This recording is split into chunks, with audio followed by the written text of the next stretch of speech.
Assalamualaikum warahmatullahi wabarakatuh. Bapak, Ibu, saudara-saudara sebangsa setanah air, pagi tadi saya telah memimpin rapat terbatas secara virtual tentang Undang-Undang Cipta Kerja bersama jajaran pemerintah dan para gubernur. Dalam undang-undang tersebut terdapat 11 klaster yang secara umum bertujuan untuk melakukan reformasi struktural dan mempercepat transformasi ekonomi. Adapun klaster tersebut adalah urusan penyederhanaan perizinan, urusan persyaratan investasi, urusan ketenagakerjaan, urusan pengadaan lahan, urusan kemudahan berusaha, urusan dukungan riset dan inovasi, urusan administrasi pemerintahan, urusan pengenaan sanksi, urusan kemudahan pemberdayaan dan perlindungan UMKM, urusan investasi dan proyek pemerintah, serta urusan kawasan ekonomi. Dalam rapat terbatas tersebut, saya tegaskan mengapa kita membutuhkan Undang-Undang Cipta Kerja. Pertama, setiap tahun ada sekitar 2,9 juta penduduk usia kerja baru, anak muda yang masuk ke pasar kerja, sehingga kebutuhan atas lapangan kerja baru sangat-sangat mendesak. Apalagi di tengah pandemi, terdapat kurang lebih 6,9 juta pengangguran dan 3,5 juta pekerja terdampak pandemi COVID-19. Dan sebanyak 87% dari total penduduk bekerja memiliki tingkat pendidikan setingkat SMA ke bawah, di mana 39% berpendidikan sekolah dasar. Sehingga perlu mendorong penciptaan lapangan kerja baru, khususnya di sektor padat karya. Jadi, Undang-Undang Cipta Kerja bertujuan untuk menyediakan lapangan kerja sebanyak-banyaknya bagi para pencari kerja serta para pengangguran. Kedua, dengan Undang-Undang Cipta Kerja akan memudahkan masyarakat, khususnya usaha mikro kecil, untuk membuka usaha baru. Regulasi yang tumpang tindih dan prosedur yang rumit dipangkas.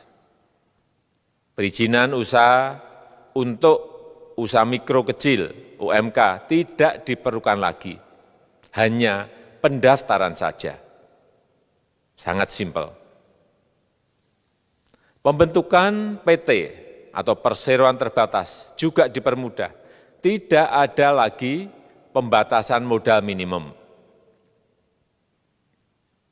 Pembentukan koperasi juga dipermudah. Jumlahnya hanya 9 orang saja. Koperasi sudah bisa dibentuk. Kita harapkan akan semakin banyak koperasi-koperasi di tanah air. UMK, usaha mikro kecil yang bergerak di sektor makanan dan minuman. Sertifikasi halalnya dibiayai pemerintah, artinya gratis. Izin kapal nelayan penangkap ikan misalnya, hanya ke unit kerja Kementerian KKP saja. Kalau sebelumnya harus mengajukan ke Kementerian KKP, Kementerian Perhubungan, dan instansi-instansi yang lain. Sekarang ini cukup dari unit di Kementerian KKP saja. Ketiga, Undang-Undang Cipta Kerja ini akan mendukung upaya pencegahan dan pemberantasan korupsi. Ini jelas karena dengan menyederhanakan, dengan memotong, dengan mengintegrasikan ke dalam sistem perizinan secara elektronik, maka pungutan liar, pungli dapat dihilangkan.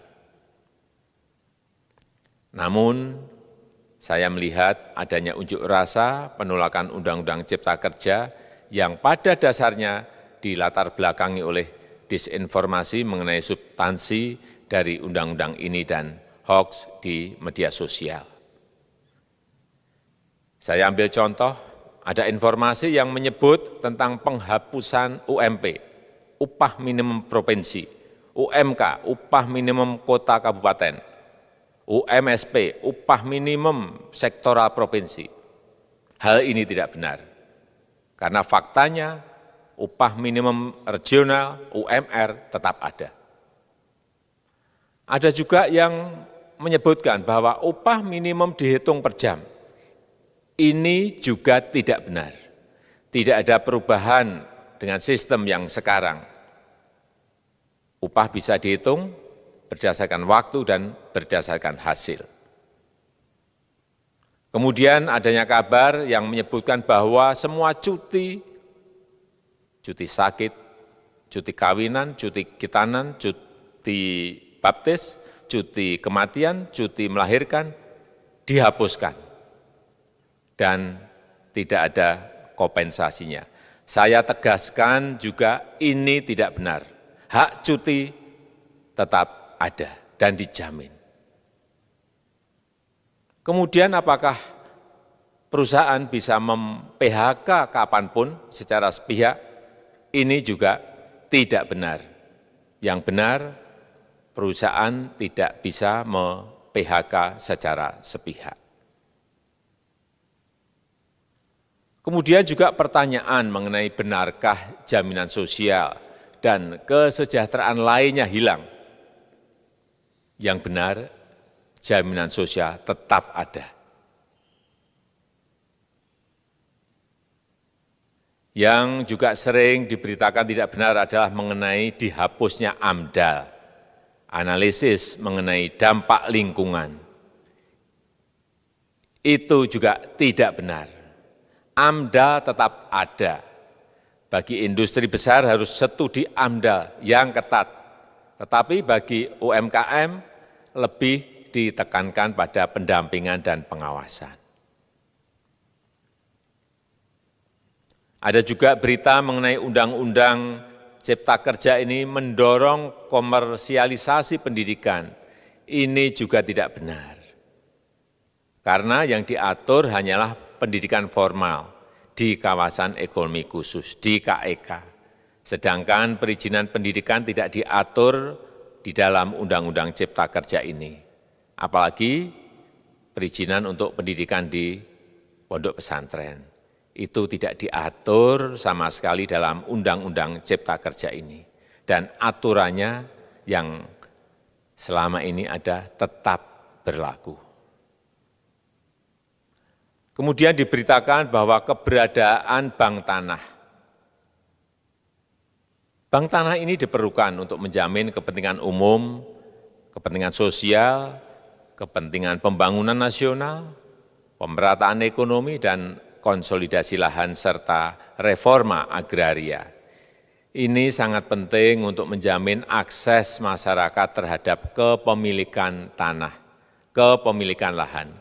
Dan kita selama ini tidak memiliki bank tanah. Saya tegaskan juga bahwa Undang-Undang Cipta Kerja ini tidak melakukan resentralisasi kewenangan dari pemerintah daerah ke pemerintah pusat. Tidak ada. Perizinan berusaha dan pengawasannya tetap dilakukan oleh pemerintah daerah sesuai dengan NSPK, norma, standar, prosedur, dan kriteria yang ditetapkan pemerintah pusat. Ini agar dapat tercipta standar pelayanan yang baik di seluruh daerah. Dan penetapan NSPK ini dapat nanti akan diatur di dalam PP atau peraturan pemerintah. Selain itu, kewenangan perizinan untuk non-perizinan berusaha tetap ada di Pemda, sehingga tidak ada perubahan. Bahkan kita melakukan penyederhanaan, melakukan standarisasi jenis dan prosedur berusaha di daerah. Dan perizinan berusaha di daerah diberikan batas waktu. Ini yang penting di sini. Jadi ada service level of agreement. Permohonan perizinan dianggap disetujui bila batas waktu telah terlewati. Saya perlu tegaskan pula bahwa Undang-Undang Cipta Kerja ini memerlukan banyak sekali peraturan pemerintah atau PP dan peraturan presiden atau Perpres. Jadi setelah ini akan muncul PP dan Perpres yang akan kita selesaikan paling lambat 3 bulan setelah diundangkan. Kita pemerintah membuka dan mengundang masukan-masukan dari masyarakat dan masih terbuka usulan-usulan dan masukan dari daerah-daerah. Pemerintah berkeyakinan melalui Undang-Undang Cipta Kerja ini jutaan pekerja dapat memperbaiki kehidupannya dan juga penghidupan bagi keluarga mereka. Dan kalau masih ada, jika masih ada ketidakpuasan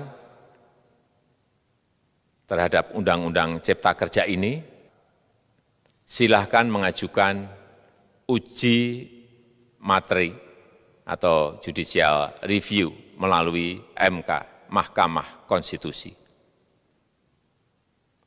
Sistem ketatanegaraan kita memang mengatakan seperti itu. Jadi, kalau masih ada yang tidak puas dan menolak, silahkan diajukan uji materi ke MK. Saya rasa itu yang bisa saya sampaikan pada kesempatan yang baik ini. Terima kasih. Wassalamualaikum warahmatullahi wabarakatuh.